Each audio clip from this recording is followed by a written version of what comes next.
วชิระเมธีถ้าอาจารย์อยากจะบอกว่าการโกงการคอร์รัปชันนั้นเป็นสิ่งที่อันตรายแต่สิ่งที่อันตรายยิ่งกว่านั้นก็คือทัศนคติที่อนุญาตให้มีการโกงได้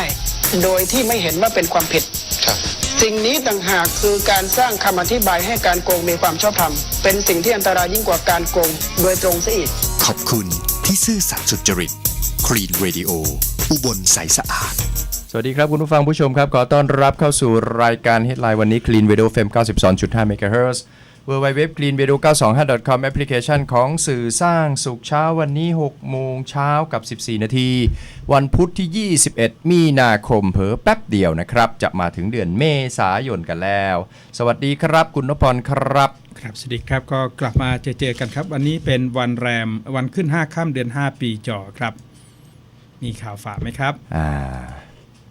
ก็เห็นว่ากลุ่มอุบลพัฒนาเมืองอะไรเนี่ยนะฮะวันนี้ก็จะมีการ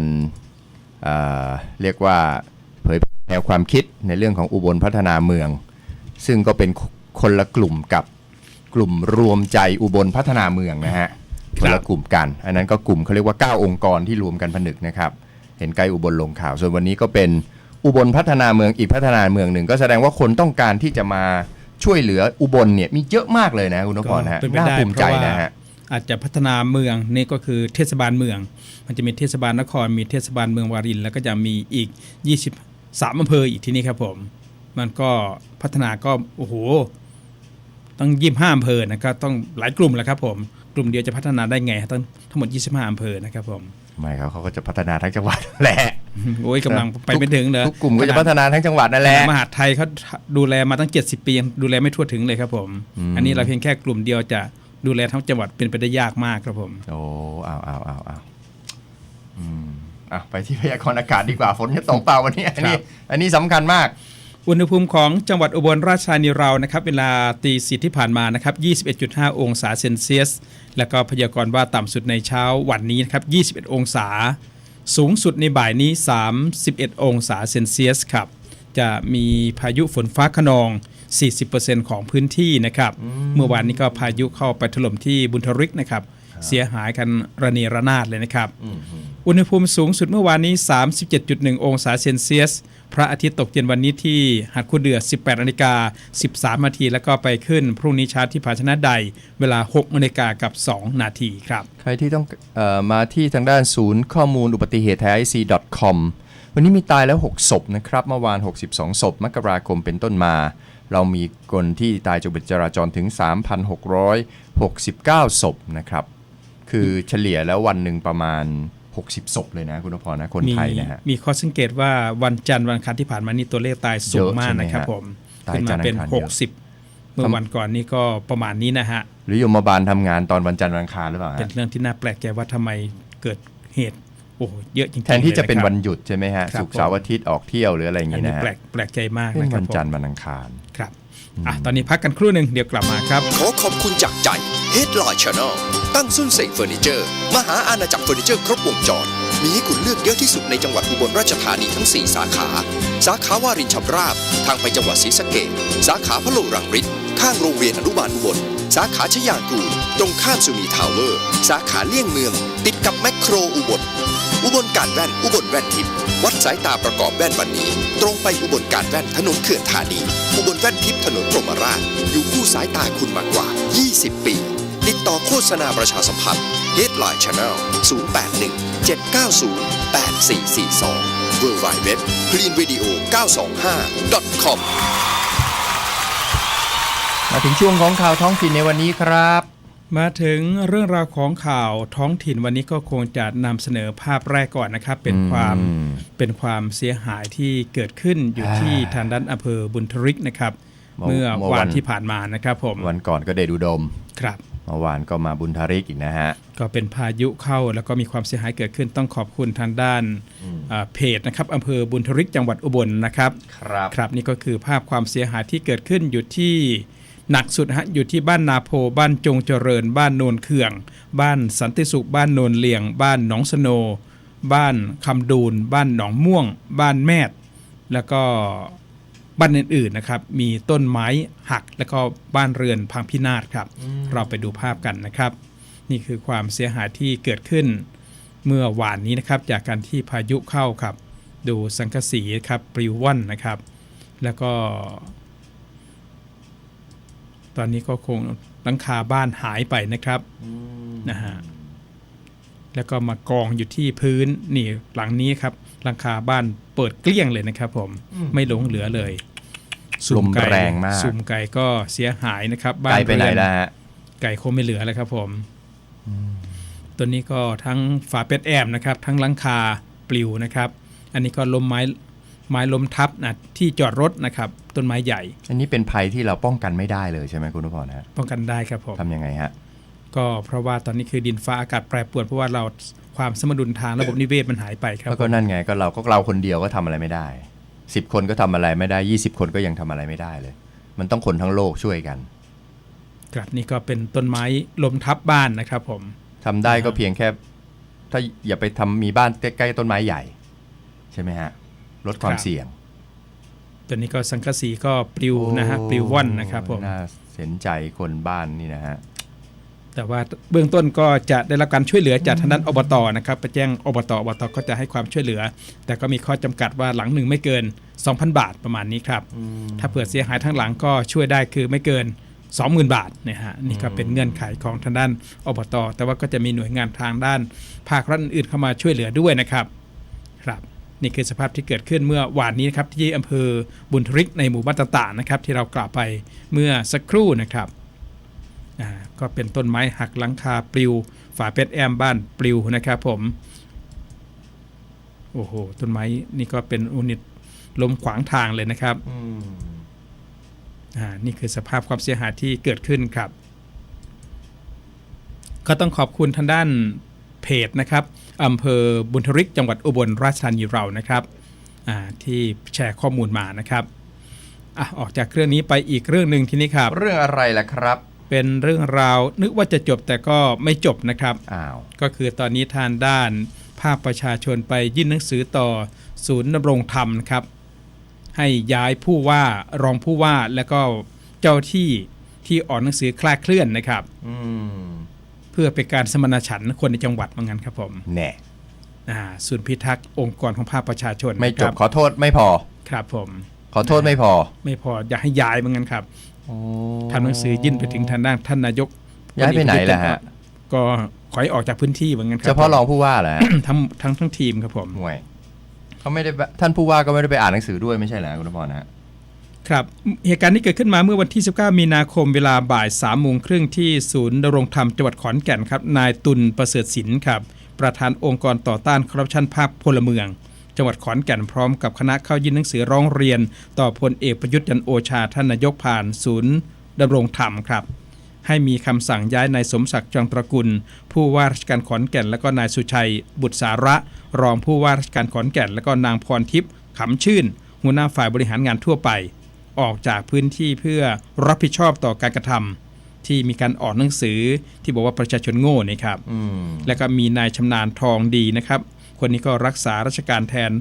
ผอกลุ่มงานศูนย์ดำรงธรรมจังหวัดขอนแก่นเป็นผู้ที่รับหนังสือตามรูปนี้ครับ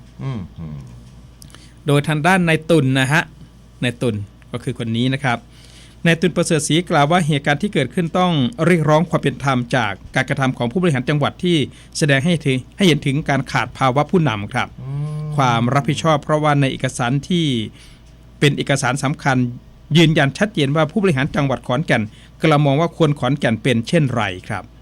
ภาคพลเมืองและก็ภาคประชาสังคมจึงเรียกร้องให้ท่านนายกครับใช้อำนาจในการบริหารประเทศย้ายบุคคลทั้ง3ออกจากพื้นที่ให้เร็วที่สุดครับ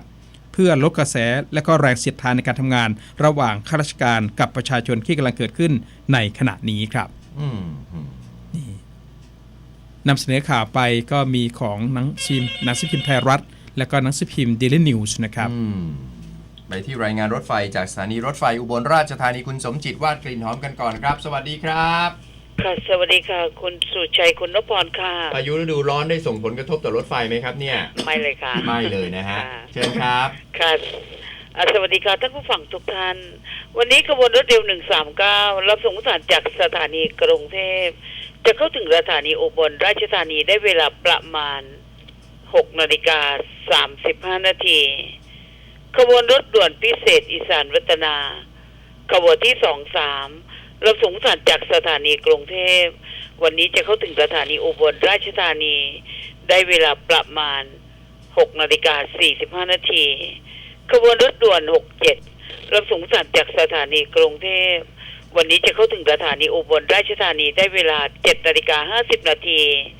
ตามเวลาค่ะขบวนรถเร็ว141รับส่งผู้โดยสารจากสถานีกรุงเทพวันนี้จะเข้าถึงสถานีอุบลราชธานีได้เวลา 10:20 นาทีตามเวลาค่ะ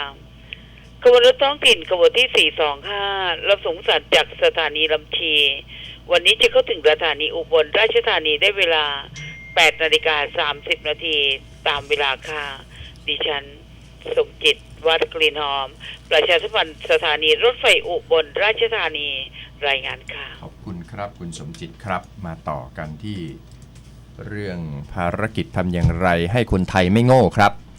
แล้วก็มีข้อมูลเพิ่มเติมจากไทยรัฐนะครับไม่แน่ใจว่าฉบับอื่นจะมีหรือไม่นะครับเพราะว่ายังไม่ได้เช็คละเอียดนะครับคือมันมีข่าวออกมาว่าการเผยแพร่ข้อมูลนี้ออกมาจากอบจครับเนี่ยอบจของขอนแก่นนะครับองค์การบริหารส่วนจังหวัด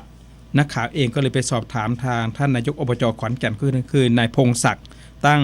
วานิชกพงศ์นะครับตัวท่านนายกอบจเองก็มีการเรียกประชุมคณะทำงานก็ประกอบไปด้วยนามพัฒนาวดีวิริยะปิยะปลัดอบจขอนแก่นนายธาดาพรหมสาขานักสกลนครรองปลัดเพื่อตรวจสอบข้อเท็จจริงหลังจากที่อบจขอนแก่นนะครับถูกพาดพิงว่าเป็นต้นทางของการเผยแพร่หนังสือดังกล่าวนายกอบจพงศักดิ์ก็บอกว่าจากการตรวจสอบพบว่าเอกสารเชิญประชุมดังกล่าวนี้ครับถูกส่งผ่านกลุ่มไลน์ครับของงานบริหารทั่วไปอบจขอนแก่นทีนี้ส่งกันภายในกลุ่มไลน์ดังกล่าวนี้ก็มีสมาชิกกว่า50คนครับส่งไปเมื่อวันที่10มีนาคมเพื่อให้ผู้ที่เกี่ยวข้องรับทราบและก็มีการกระจายหนังสือฉบับนี้ไปยังทุกหน่วยงานทำให้อบจขอนแก่นถูกมองว่าเป็นต้นเรื่องในเรื่องนี้ครับพอเป็นอย่างนี้ก็เลยมอบหมายให้ปลัดอบจนะครับตรวจสอบข้อเท็จจริงเพื่อความถูกต้องชัดเจนและก็เพื่อความบริสุทธิ์ใจด้วยเพราะว่าไม่ได้มีการวางยาหรือว่าการกระทำใดๆที่เป็นกระบวนการตามที่หลายฝ่ายคาดการณ์นะครับและก็ยินดีที่จะให้แม่ทัพภาคที่2และก็กระทรวงมหาดไทยเข้ามาตรวจสอบข้อเท็จจริง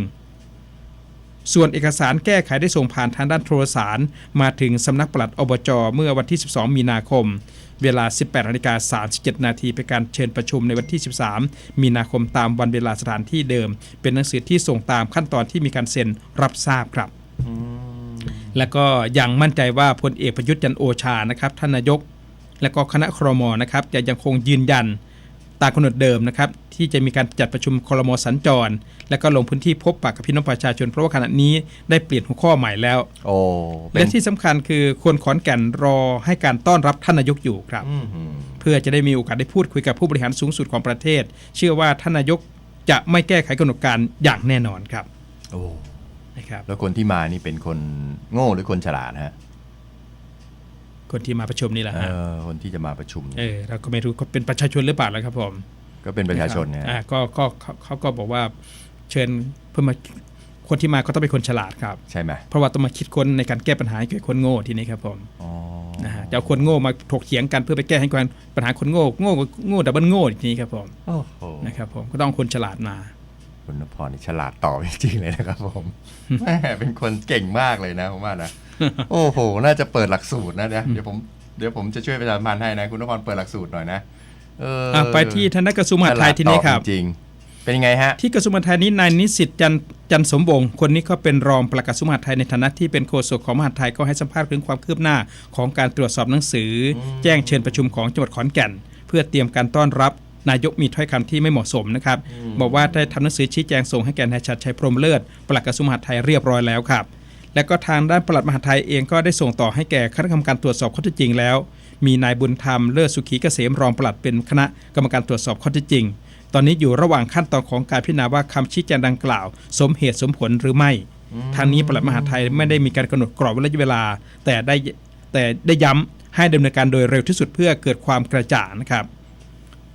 ส่วนทางด้านท่านรองวิษณุเครืองามนี่ท่านก็ตอบได้ดีนะตอบได้เป็นคือไม่ปกป้องแต่ก็ไม่ได้เป็นการทับถมแต่ว่าตอบแบบผู้ใหญ่ตอบท่านก็พูดได้ดีครับ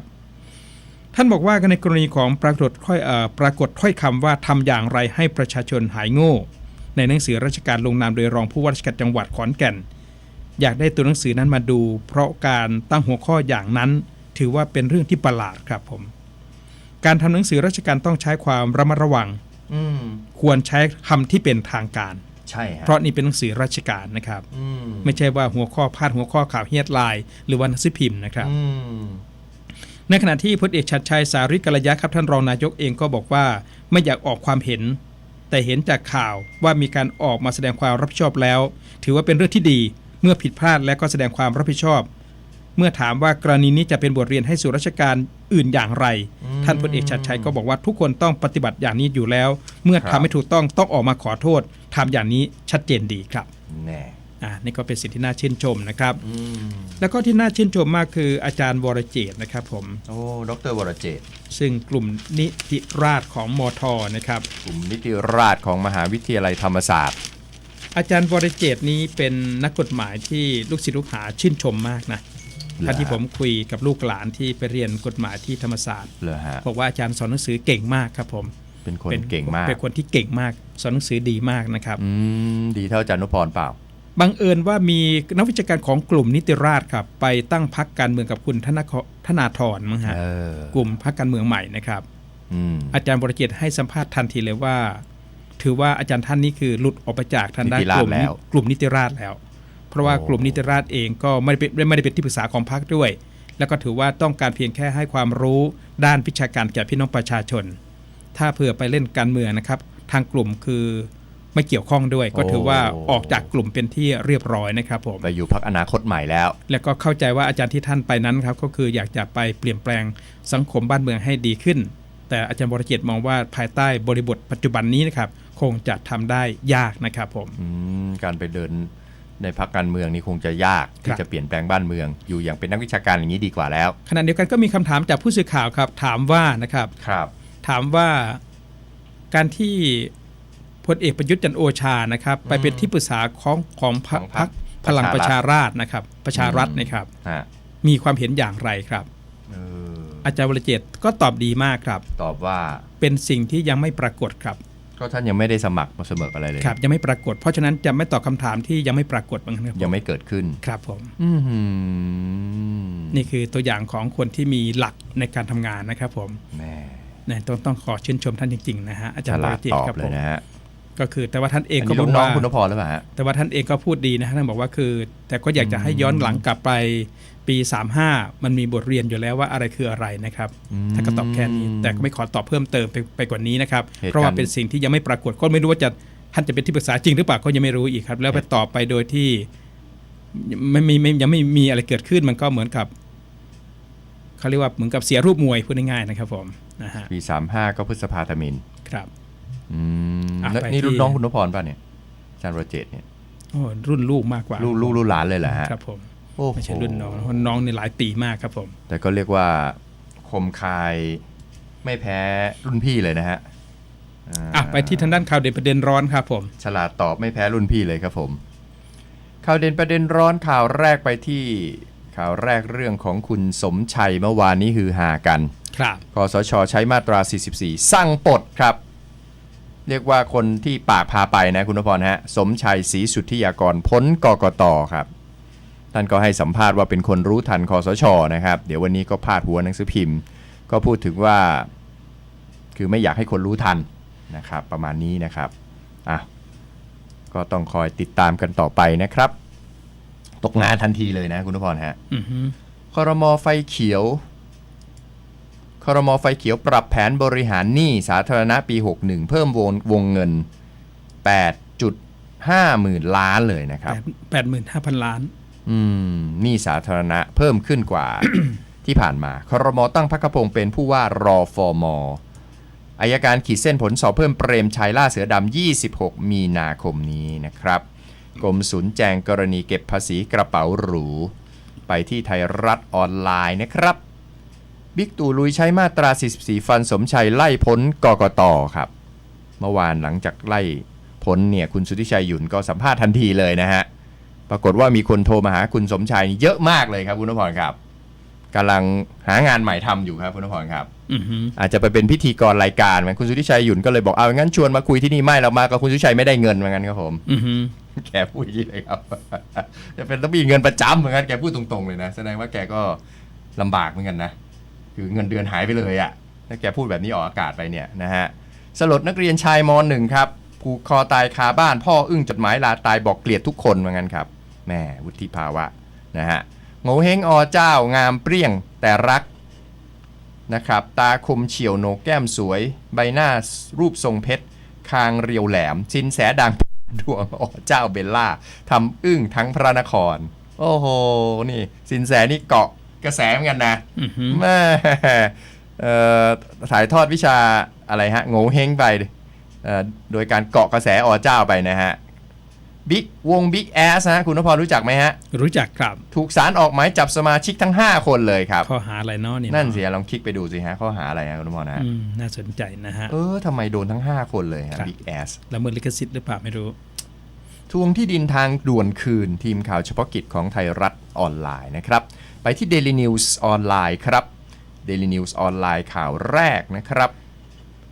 ข่าวแรกสะกด